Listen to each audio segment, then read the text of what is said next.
नमस्कार दोस्तों, जय श्री राम। हर हर महादेव। राधे राधे। ससुराल में राज करने के लिए ही जन्म लेती हैं ये चार नाम वाली लड़कियां। क्या आपका भी नाम है? इनमें जानिए। इस वीडियो में इसके साथ हम जानेंगे भगवान श्री कृष्ण द्वारा बताए गए कुछ ऐसे वास्तु नियमों के बारे में जो अगर आपके घर में भी अपना लिया जाए तो घर से सभी वास्तु दोष दूर होते हैं। तो पूरी जानकारी के लिए इस वीडियो को अंत तक जरूर देखिएगा। दोस्तों, सच्ची श्रद्धा से जरूर लिखें हर हर महादेव, जय श्री राम। दोस्तों, ससुराल में राज करने के लिए जन्म लेती हैं ये चार नाम वाली लड़कियां। दोस्तों, आज की इस वीडियो में हम आपको ऐसी चार नाम वाली लड़कियों के बारे में बताने जा रहे हैं जो कि ससुराल में हमेशा ही राज करती हैं। इनके भाग्य में हमेशा से ही राजपाट, सुख, संपत्ति, धन, दौलत, रुतबा, पैसा सब होता है। तो कौन सी है वो चार नाम वाली लड़कियां? आइए इस वीडियो के माध्यम से जान लेते हैं। लेकिन उससे पहले हम जानेंगे कुछ ऐसे महत्वपूर्ण वास्तु के नियम के बारे में जो स्वयं भगवान श्री कृष्ण ने युधिष्ठिर को बताए थे।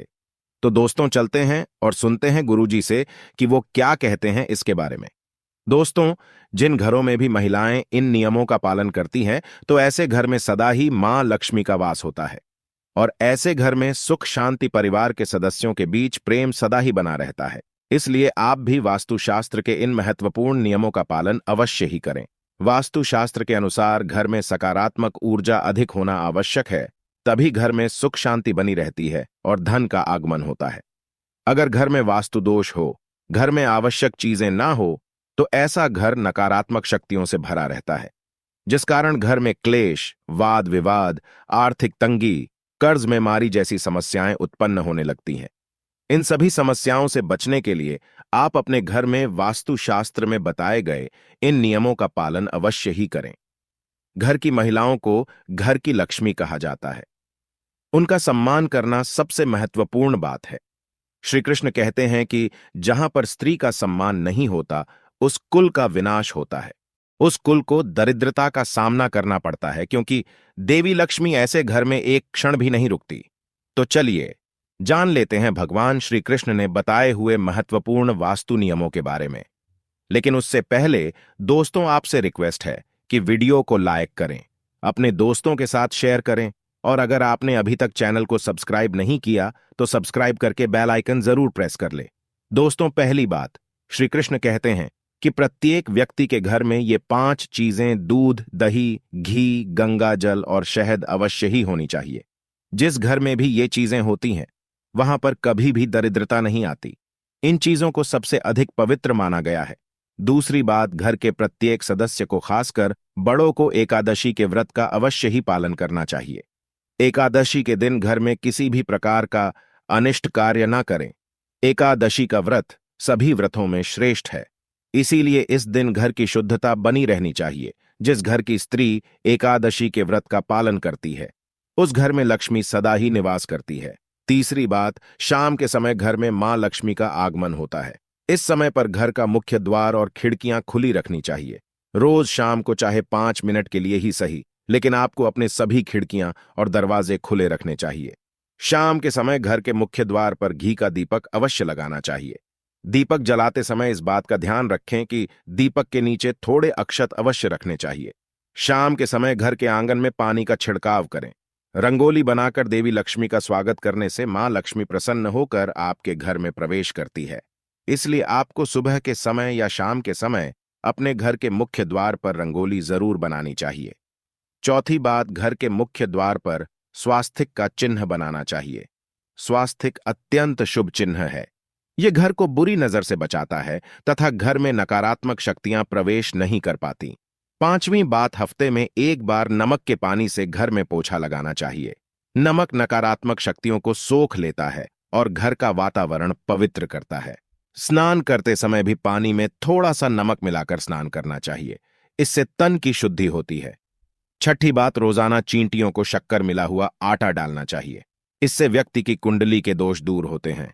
सातवीं बात, कुलदेवी अथवा कुलदेवता के बाद के दिन घर में उनके नाम का दीपक लगाना चाहिए। जैसे अगर आपके कुल देवता महादेव है तो सोमवार का दिन महादेव का दिन होता है। ऐसे में सोमवार को विशेष महादेव के नाम का एक दीपक अपने घर के मुख्य द्वार पर रखें। आप तेल का दीपक भी लगा सकते हैं। महादेव आपके घर पर अपनी विशेष कृपा बरसाएंगे।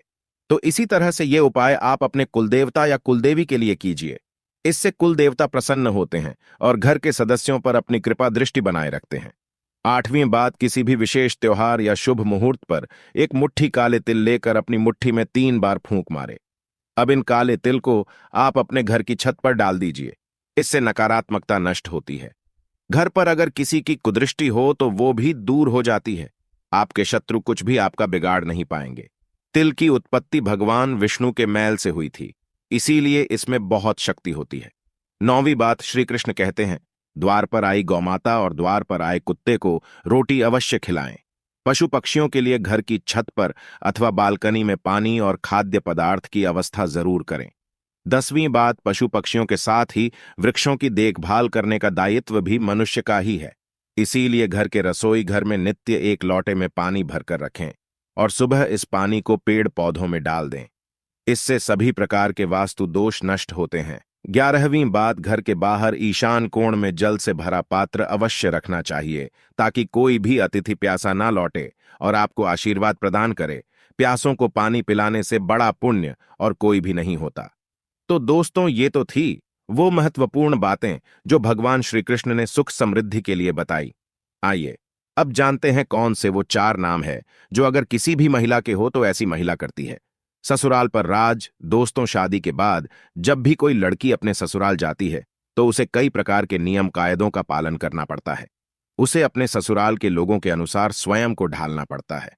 हर घर का रहन सहन और उसमें रहने वालों की सोच बिल्कुल अलग होती है। ऐसे में इतने सारे लोगों के बीच जब एक लड़की बहू बनकर आती है तो उसे ही स्वयं के घर के माहौल के अनुसार ढलना पड़ता है। हालांकि सभी लड़कियां ऐसा नहीं करती, बल्कि कुछ लड़कियां तो इतनी माहिर होती हैं कि ससुराल जाकर बाकी सबका रहन सहन ही बदल देती है और खुद अपनी चलाकर घर पर राज करती है। दोस्तों, ससुराल जाकर सब कुछ अपने हाथों में कर लेना भी एक कला है जो सब में नहीं होती। ऐसे में आज हम आपको इस वीडियो के माध्यम से उन 4 नाम वाली लड़कियों के बारे में बताने जा रहे हैं जो कि अपने ससुराल पर राज करने के लिए ही जानी जाती है। दोस्तों, इन लड़कियों में कुछ ऐसी खास बातें होती हैं जिसके कारण ससुराल में सिर्फ इनकी ही चलती है और ये अपने हुनर के चलते घर को बहुत अच्छे से संभालती भी है। दोस्तों, ए नाम वाली लड़कियां, जी हां दोस्तों, ए नाम वाली लड़कियां बहुत ही चालाक होती हैं। इन्हें दूसरे लोगों का दिल जीतना या उनसे अपनी बात मनवाना बहुत अच्छे तरीके से आता है। ये जब अपने ससुराल जाती है तो अपनी मीठी मीठी बातों से सबको अपनी ओर कर लेती है। इसके बाद हर कोई इन्हीं की प्रशंसा करता है और इनके खिलाफ भी नहीं जाता। दोस्तों, इनकी ये कला इन्हें ससुराल में सबका फेवरेट बना देती है और ये वहां आराम से राज करती है। नंबर 2, एच वाली लड़कियां। एच नाम वाली लड़कियां भी बहुत ही हुनरमंद होती हैं। ये अपने हुनर से ससुराल वालों को खुश कर देती है। इनकी खूबियों को ससुराल के लोग भी नजरअंदाज नहीं कर पाते। इस प्रकार सबके मन में इनके लिए इज्जत बनी रहती है। इनके घर में आने से ससुराल वालों का सीना गर्व से चौड़ा हो जाता है। इसी कारण एच नाम वाली लड़कियां भी अपने ससुराल पर सम्मान के साथ राज करती है।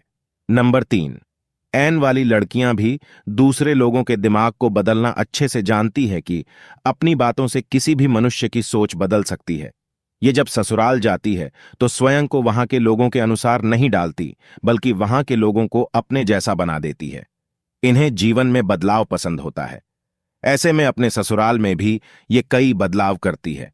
इस प्रकार वहां इनका दबदबा बना रहता है। इन्हीं की हुकूमत चलती है। दोस्तों, नंबर 4, एस नाम वाली लड़कियां। इस नाम की लड़कियां थोड़ी अलग टाइप की होती हैं। इन्हें गुस्सा भी बहुत जल्दी आ जाता है और अपने ससुराल में बड़े ही ठाठ बाट के साथ रहती है। जो व्यक्ति इनका हक मारने की कोशिश भी करता है तो वो इनके सामने अधिक समय तक टिक नहीं पाता और जाते ही ससुराल में सभी को अपने वश में करके रखती है। कई लोग तो इनसे खौफ भी खाते हैं। इस प्रकार से अपने ससुराल में रानी की तरह रहती है। दोस्तों, ये थी वो 4 नाम वाली खास लड़कियां जो कि ससुराल में राज करने के लिए ही जन्म लेती है। वैसे आपका शुभ नाम किस अक्षर से शुरू होता है? आप हमें कमेंट्स में जरूर बताइएगा। दोस्तों, आपको वीडियो कैसा लगा हमें कमेंट में जरूर बताएं। इस वीडियो को लाइक करें, अपने दोस्तों के साथ शेयर करें और हमें सब्सक्राइब करना ना भूलें। और हां, इस वीडियो से कोई भी सवाल है तो आप कमेंट बॉक्स में जरूर लिखें।